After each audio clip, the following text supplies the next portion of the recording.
Wala talaga akong balak mag-medicine pero since I had that opportunity, I grabbed it. Kasi yung mom ko, professor sa UP Rural High School sa Los Baños.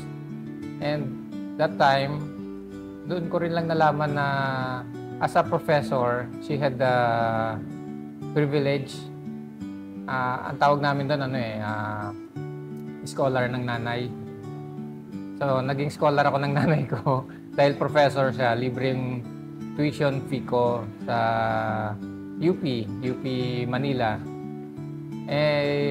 That time, siyempre, we were not well off. So, sabi ko, mahal mag-medicine.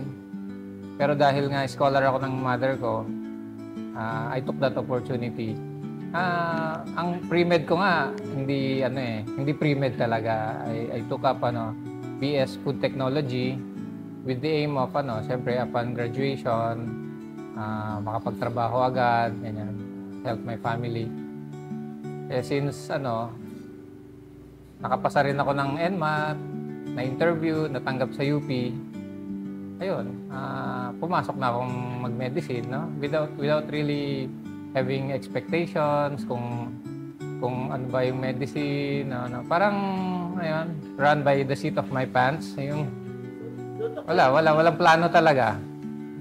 That was the easiest question because my father was a doctor.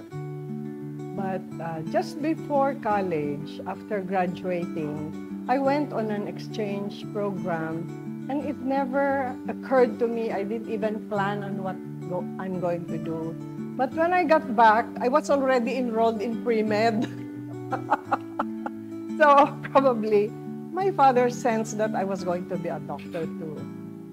And then most of his practice were in children. So when it was time to choose my specialty, I chose pediatrics. It also helped that most of my friends were also going into pediatrics. That time, wala nang open na residency training. Mga November na yun eh. Usually, mga pre-residency program start around October. Ayan. Tumawag kami sa UP PGH, no?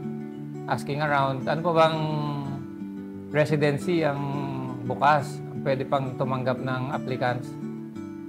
Ayun, anesthesiology. Actually, nung estudyante kami, hindi ko talaga siya first love or hindi ko siya first choice kumbaga as residency.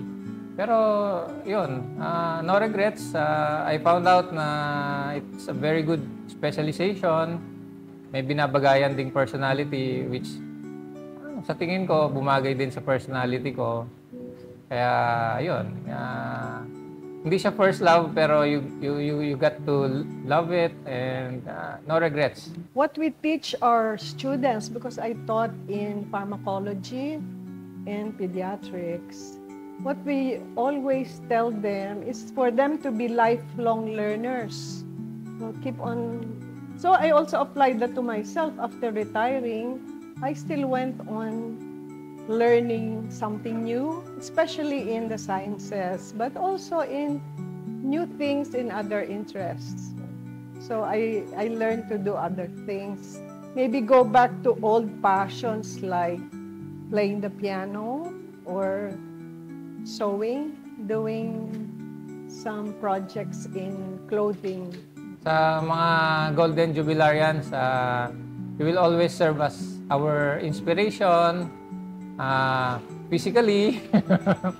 Yeah, so I think it's the same one that they should keep on learning and have an open mind and find out about, not to stick to one view, but look at the view of others and maybe decide for yourself.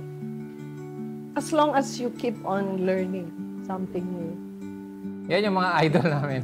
And of course, career-wise, sana umabot din kami sa age that we can serve as mentors to future generations of UP graduates then.